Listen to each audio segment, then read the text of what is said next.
নমস্কার, আমি পুষ্টিবিদ প্রবল কুমার মণ্ডল।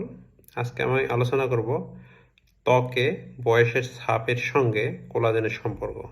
আমরা সকলে চাই আমাদের ত্বক মসৃণ হবে, ত্বকের আর্দ্রতা ঠিক থাকবে, ত্বকে কমলতা থাকবে, সজীবতা থাকবে। কিন্তু একটা নির্দিষ্ট বয়স পর আমাদের এসব থাকে না। ত্বকে বলি রেখা দেখা দেয়, কুঁচকানি দেখা দেয়, ত্বক শুষ্ক হয়ে যায়, আমাদের বয়সের ছাপ স্পষ্ট হয়। আমরা জানব এসবের সঙ্গে কোলাজেনের কি সম্পর্ক। কোলাজেন একটি প্রোটিন, এটি আমাদের দেহের বিভিন্ন টিস্যুতে থাকে। এটি একটি প্রাকৃতিক প্রোটিন যা যা আমাদের দেহে বিদ্যমান প্রোটিনের 15 থেকে 20%। একটি নির্দিষ্ট বয়স, যেমন 20 থেকে 25 বছর বয়স যখন হয় আমাদের, তখন কোলাজেনের পরিমাণ কমতে থাকে। কোলাজেন কেন এত গুরুত্বপূর্ণ? কোলাজেন আমাদের দেহের হাড়ে থাকে, পেশিতে থাকে, টেন্ডন, লিগামেন্ট সহ বিভিন্ন যোজক কলায় থাকে। তাই হাড়ের স্বাস্থ্য, পেশির স্বাস্থ্য এবং ত্বকের স্বাস্থ্য রক্ষায় কোলাজেন খুবই গুরুত্বপূর্ণ। আমাদের দেহের কোলাজেন কমে যায় কেন?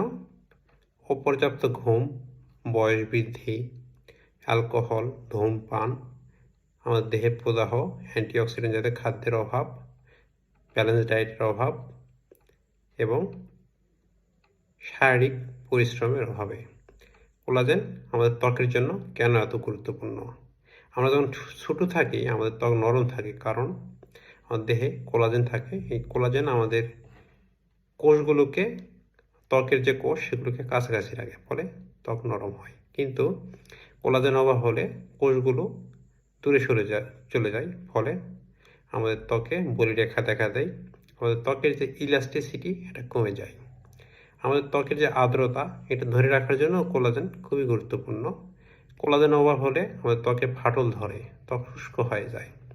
আমাদের দেহে যে সূর্যের অতিবেগুনি রশ্মি যখন পড়ে আমাদের ত্বকের জন্য তা ক্ষতিকর। দেহে যদি পর্যাপ্ত কোলাজেন থাকে তাহলে অতিবেগুনি রশ্মি আমাদের ত্বকের ক্ষতি করতে পারে না। এবং আমাদের ত্বকের যে কোষের যখন ক্ষয় হয়, এই ক্ষয় থেকে রক্ষার জন্য কোলাজেন গুরুত্বপূর্ণ। ক্ষয়প্রাপ্ত কোষগুলোকে সংস্কার করে কোলাজেন। ধন্যবাদ। আমি এর পরের পর্বে আমাদের দেহের কোলাজেনের ভারসাম্য রক্ষায় কোন কোন খাবার গ্রহণ প্রয়োজন, কেন প্রয়োজন, এই বিষয়ে বিস্তারিত আলোচনা করব। আমাদের সঙ্গে থাকার জন্য ধন্যবাদ এবং ভিডিওটি যদি ভালো লাগে অবশ্যই জানাবেন। Thank you. নমস্কার।